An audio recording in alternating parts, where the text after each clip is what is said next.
मंत्री जी, खेल कूद को लेकर, युवाओं के प्रतिभा को लेकर सरकार किस तरह की नीतियों को अपना? देखिए, देश का मोदी जी का सरकार और राज्य का नीतीश जी का सरकार दोनों खेल का बढ़ावा देने के लिए काफी गंभीरता से काम कर रही है। और मुख्य रूप से जो ग्रामीण क्षेत्र है वहां खेल के माध्यम से छात्रों युवाओं का प्रतिभा का विकास कैसे हो, इस पर काफी फोकस है दोनों सरकार का। आप देखेंगे कि बास्केटबॉल जो नौजवानों को स्वस्थ रखने के लिए एक बड़ा ही मजेदार खेल है और सरकार ने हर पंचायत में इसकी व्यवस्था करा रही है। हर जगह इसके लिए गेम स्पोर्ट्स बनाए जा रहे हैं। लाखों रुपया पंचायत स्तर पर इस मद में सरकार ने स्वीकृत किया। और मोदी जी और नीतीश जी दोनों समाज के हर वर्ग, हर जाति विशेष, हर धर्म के लिए कार्यक्रमों के माध्यम से कैसे उसका उत्थान हो, इसके लिए काम कर रहे हैं। तो एक खेल कूद के माध्यम से युवाओं का कैसे उनका मानसिक विकास हो, शारीरिक विकास हो, उनका प्रतिभा का विकास हो, इसके लिए खेल कूद माध्यम से सरकार ने कई स्तर पर पहल किया है। राज्य में खेल कूद के लिए खेल का मैदान, अच्छा से अच्छा खेल का मैदान तकनीकी रूप से विकसित हो, इस पर काम सरकार कर रही है। दूसरा कि हर प्रखंड में सरकार स्टेडियम, छोटा स्टेडियम, जमीन की उपलब्धता के आधार पर छोटे छोटे स्टेडियम का निर्माण पूरे राज्य में कराई है।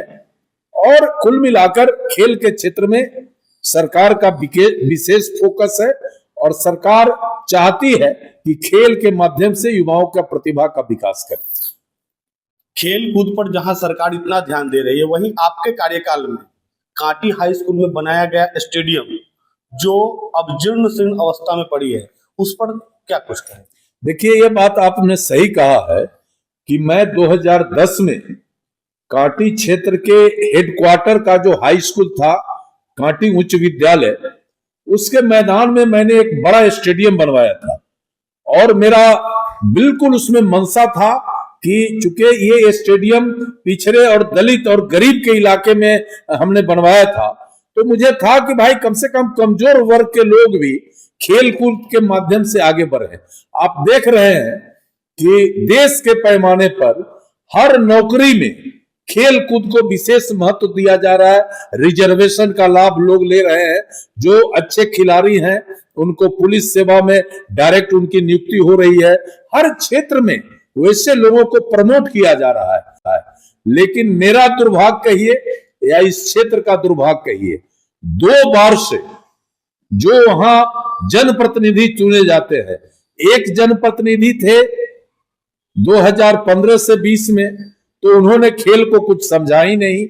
बाद में एक बाहरी आदमी जाकर वहां चुनाव जीत गया और उस आदमी को कांटी का माटी का विकास हो, वहां के लोगों का प्रतिभा बढ़े, वहां के लोग आगे बढ़े, इससे कोई मतलब नहीं रहा। जिसका परिणाम है कि पिछले 10 वर्षों से वो स्टेडियम जीर्ण शीर्ण अवस्था में है।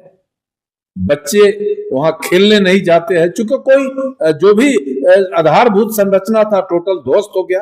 लेकिन मैं परसों ही खेल विभाग के अपर मुख्य सचिव से मिलकर और मैंने उनको एक ज्ञापन दिया और मैंने उनसे आग्रह किया है कि कांटी का जो ये स्टेडियम है, मेरे विधानसभा क्षेत्र में एकमात्र स्टेडियम है, उनको मैंने बताया कि भाई ये काफी जीर्ण शीर्ण अवस्था में है, आप इसका जीर्णोद्धार कराइए और इस स्टेडियम को राज्य स्तर पर इसको सूचीबद्ध करके और राज्य स्तर का खेल का आयोजन इस स्टेडियम में हो, ताकि ये संदेश नौजवानों में, युवा वर्ग में, विद्यार्थियों में स्थानीय स्तर पर जाए कि खेल का क्या महत्व है, लोग समझे और इस क्षेत्र का खेल के माध्यम से भी एक अलग पहचान बने।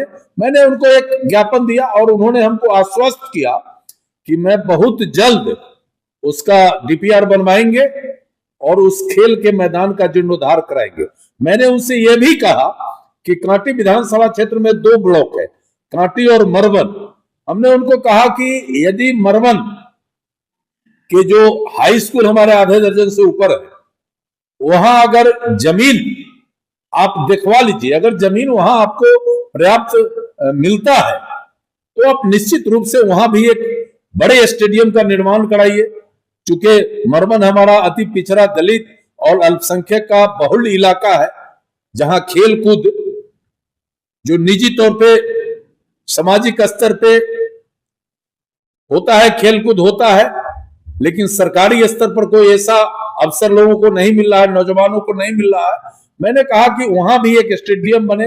मैंने उनको एक और ऑप्शन दिया कि अगर जमीन, सरकारी जमीन अगर विद्यालयों में उपलब्ध नहीं है तो आप जमीन का अधिग्रहण करके और मरवन में एक बड़ा खेल का मैदान आप बना दीजिए, ताकि हमारे क्षेत्र के नौजवानों को का जो एक बड़ा विश्वास मोदी जी और नीतीश जी के प्रति है, वो विश्वास बढ़े, सरकार के प्रति लोगों का विश्वास बढ़े और खेल का जो प्रोत्साहन का जो एक स्कीम राज्य और भारत सरकार दोनों चला रखी है, उसका ज्यादा से ज्यादा लोग लाभ उठा सके। क्षेत्र के विकास की अगर बात करते हैं तो कृषि को अनदेखा नहीं किया जा सकता, और आपके कार्यकाल में कृषि में खास करके गन्ना के उत्पाद पे काफी ध्यान दिया गया था। आज वही क्षेत्र में देखने को नहीं मिलती है। तो ये बात आप ठीक कहे हैं कि हमारे यहाँ ही नहीं, उत्तर बिहार में मोतीपुर चीनी मिल जब तक चला और इस चीनी मिल से जो चीनी का उत्पादन हो रहा था, बिहार का सबसे टॉप और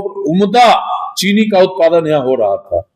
पूरे इलाके में लोग गन्ना का खेती कर रहे थे, काफी किसान उससे आर्थिक रूप से समृद्ध थे। लेकिन जब से मोतीपुर चीनी मिल बंद हो गया, ये बात सही है कि किसानों का आर्थिक दशा दिशा दोनों कमजोर हुआ। हमने प्रयास किया था, हम अपने कार्यकाल में जो गन्ना उत्पादक किसान थे उनको प्रोत्साहित करने के लिए, उनका आर्थिक स्थिति सुदृढ़ हो, इसके लिए हमने रीगा चीनी मिल, सिद्धवैया चीनी मिल, मोतिहारी के कई चीनी मिल में हमने बात करके और यहाँ के गन्ना उत्पादक किसानों को सीधा वहां जोड़ा था और एक सरकार का भी विशेष फोकस कांटी पर था। लेकिन हम जब जनता ने हमको ट्रैक से बाहर कर दिया, स्वाभाविक है कि हम सामाजिक कार्यों में लग गए और जिनको जिम्मेवारी और जिनको अधिकार दिया उनको किसानों से तो मतलब है नहीं। उनका तो एकमात्र अपना मिशन है कि हम कैसे मजबूत हो जाए, समृद्ध हो जाए, जनता जाए चूल्ही भार में, किसान जाए चूल्ही भार में। लेकिन राज्य सरकार ने फिर से रीगा चीनी मिल को चालू किया और एक मैसेज गया है लोगों में कि रीगा चीनी मिल चालू होने से यदि हम गन्ना लगाते हैं तो फिर से हमारे गन्ना को सही मूल्य सही समय पर हम प्राप्त करेंगे। फिर इस बार कांटी के क्षेत्र में गन्ना किसानों के द्वारा गन्ना का रोपाई किया गया है। हम क्षेत्र भ्रमण करते हैं तो खेतों में देखते हैं गन्ना किसानों को लगे हुए, तो मुझे भी बहुत खुशी होती है कि फिर से इनका विश्वास मोदी जी के प्रति, नीतीश जी के प्रति फिर से एक मजबूत विश्वास दिख रहा है। क्योंकि जब गन्ना के खेत में किसान जा रहा है तो इसका मतलब है उसको भरोसा है कि वो गन्ना रोपेगा, उपजाएगा और उसका उचित मूल्य मिलेगा। लेकिन हम आपके माध्यम से हम राज्य सरकार और केंद्र सरकार दोनों से विनम्र निवेदन करना चाहते हैं कि गन्ना के प्रोत्साहन के लिए कांटी, मोतीपुर, साहेबगंज, जो गन्ना उत्पादन, मीनापुर जो गन्ना उत्पादन का एक बड़ा केंद्र रहा है, पारू, सरैया, वैशाली, यहाँ के किसानों को फोकस करके और एक सरकारी स्तर पर या फिर निजी सेक्टर में जो मजबूत एजेंसी हो, उससे एक गन्ना का नए तकनीक आधार पर एक फैक्ट्री लगा दे, ताकि गन्ना के क्षेत्र में यहाँ के किसान थोड़ा बेहतरी करे और न केवल गन्ना उत्पादन से किसान बेहतर होंगे बल्कि राज्य का आर्थिक स्थिति भी सुदृढ़ होगा। और गन्ना जो है, चीनी इतना उपयोगी है, हर एक व्यक्ति को चीनी की आवश्यकता है। तो ऐसे में अगर हमारे इलाके में गन्ना का अगर कोई फैक्ट्री बैठ जाता है वो सरकारी या निजी क्षेत्र में, तो ये अच्छा होगा। हम दोनों सरकार से विनम्र निवेदन करना चाहते हैं। चलिए, बहुत बहुत धन्यवाद।